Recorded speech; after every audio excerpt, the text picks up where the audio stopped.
अकेले Putin NATO के 31 देशों के हथियारों से लोहा ले रहे हैं, लेकिन नेटो है कि वो व्लादिमीर पुतिन से सीधे टकराने की हिम्मत नहीं दिखा पा रहा। आलम यह है कि अमेरिका भी पुतिन के तेवर से डरा हुआ है, सहमा हुआ है। अमेरिका के इस डर पर मुहर खुद पेंटागन के लीक दस्तावेजों ने भी लगा दी।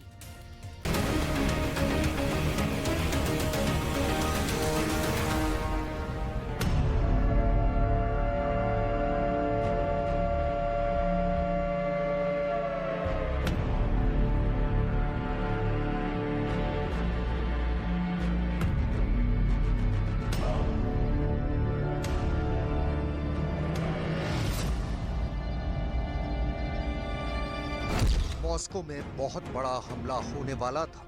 कुछ इसी तरह से क्रेमलिन पर अटैक होने वाला था। कुछ इसी तर्ज पर रेड स्क्वायर पर बमबारी होने वाली थी।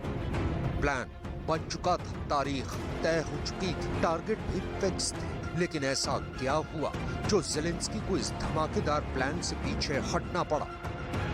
रूस और यूक्रेन में युद्ध के 14 महीने बाद ऐसा पर्दाफाश हुआ है जिसने पूरी दुनिया को सन्न कर दिया है।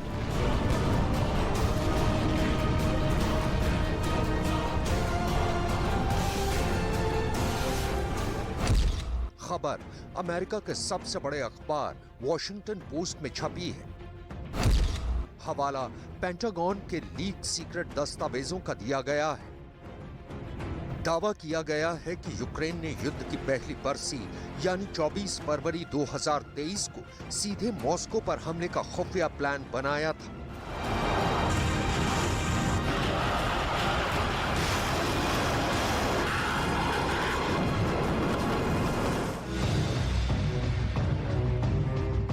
इस प्लान के पीछे किसका दिमाग था, ये जानने से ज्यादा जरूरी है कि ज़ेलेंस्की को इस विस्फोटक कदम से पीछे आखिर क्यों हटना पड़ा। पेंटागन के लीक सीक्रेट दस्तावेजों के मुताबिक अमेरिका के राष्ट्रपति जो बाइडेन मॉस्को पर हमले के प्लान में आड़े आ गए। उन्होंने यूक्रेन के प्रेसिडेंट व्लादिमीर ज़ेलेंस्की को मॉस्को पर बमबारी से बाज आने की नसीहत दी। इसके लिए बाइडेन ने ज़ेलेंस्की को समझाया कि जवाब में रूस के राष्ट्रपति व्लादिमीर पुतिन करारा पलटवार कर सकते हैं।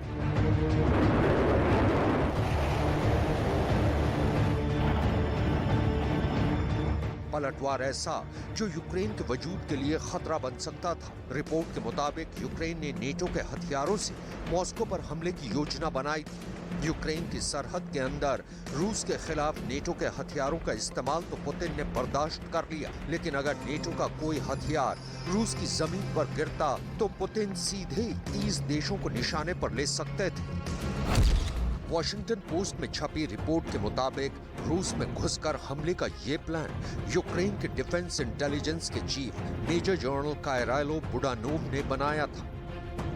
प्लान के मुताबिक यूक्रेन की सेना को 24 फरवरी 2023 को हमले का आदेश दिया गया था।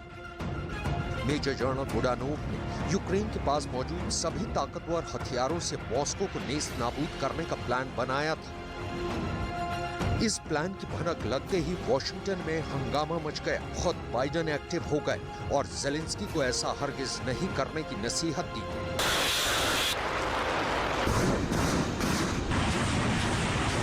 यूक्रेन के इस विस्फोटक प्लान पर मोहर उन तस्वीरों से भी लगती है जब जनवरी और फरवरी के महीने में मॉस्को की अहम इमारतों की छतों पर रूस ने पेंटसिर S-1 और S-400 जैसे एयर डिफेंस सिस्टम को तैनात कर दिया था।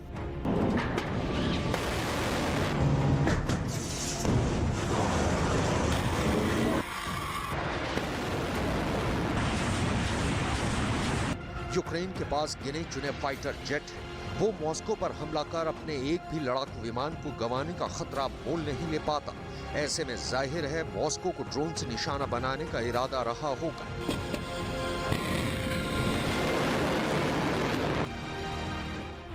इस कयास पर मोहर 24 घंटे पहले के उस वाक्य से भी लगती है जब मॉस्को के करीब यूक्रेन का एक कामिकाज़े ड्रोन क्रैश हो गया। यह ड्रोन करीब 20 किलोग्राम के विस्फोटक से लैस था। रूस के दावे के मुताबिक यूक्रेन के इस ड्रोन का टारगेट मॉस्को ही था। इस नाकाम ड्रोन हमले के बाद पेंटागन के लीक सीक्रेट दस्तावेजों से हुआ पर्दाफाश सच साबित होता दिखता है। ऐसे में अब मॉस्को को डायरेक्ट हिट करने का प्लान बनाने वाले जेलेंस्की के जर्नल बुडानोव पर अमेरिका की थ्योरियां चढ़ी हुई हैं, जिनकी इस हिमाकत से रूस और यूक्रेन का युद्ध वर्ल्ड वॉर में तब्दील होने का खतरा था।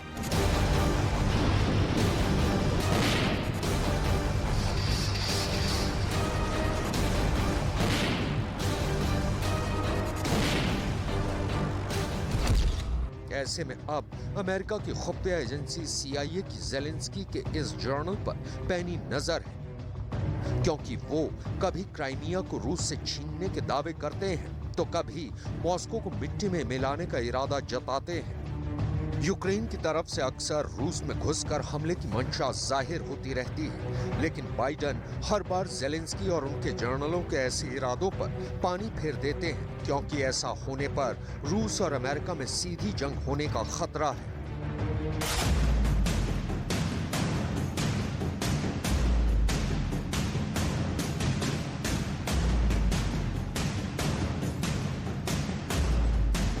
पेंटागन के लीक दस्तावेजों के मुताबिक अगर यूक्रेन मॉस्को पर हमले के लिए अमेरिका के किसी हथियार का इस्तेमाल करता तो इसके जवाब में मुमकिन था व्लादिमीर पुतिन परमाणु हथियारों का भी इस्तेमाल कर सकते थे।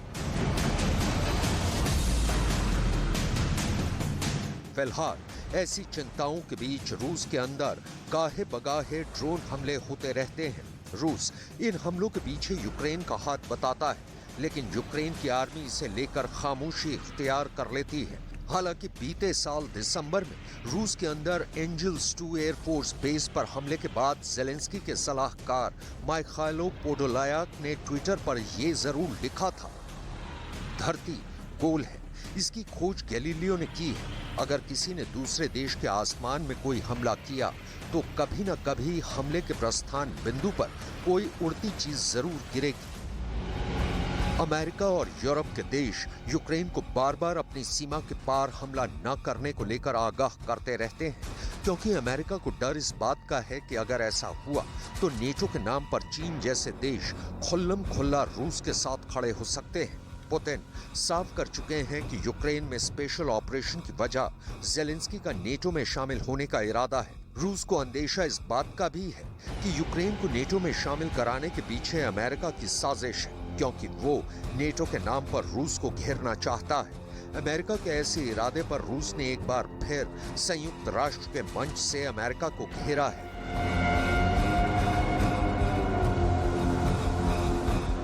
Уважаемые коллеги, мы вновь, как и в годы Холодной войны, подошли к опасной, а может быть еще более опасной черте.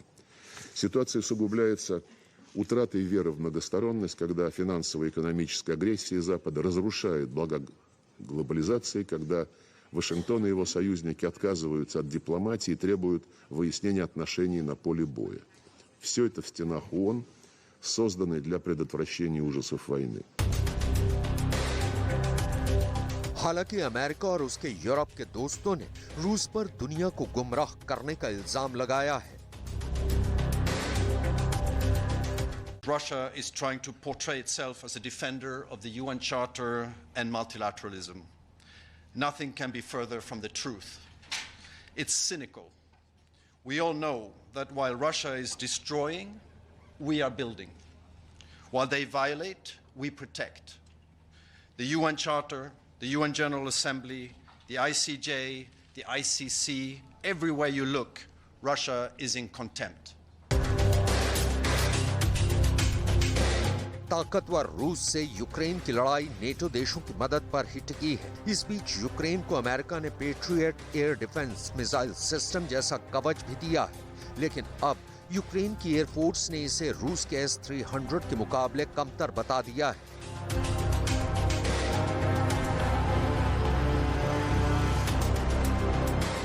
यूक्रेन की वायुसेना के प्रवक्ता यूरी इहनाट ने तो यहां तक कह दिया है कि पैट्रियट से S-300 को मार गिराना बेहद मुश्किल है।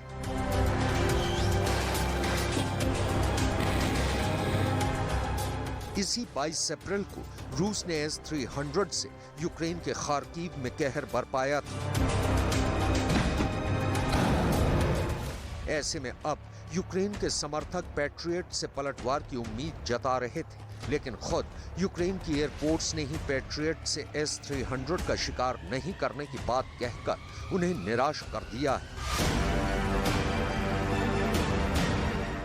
एक अनुमान के मुताबिक रूस के पास करीब 6,000 से 7,000 S-300 मिसाइलें हैं। ऐसे में पैट्रियट की लिमिटेड मिसाइलों से हजारों S-300 का मुकाबला नामुमकिन जैसा है।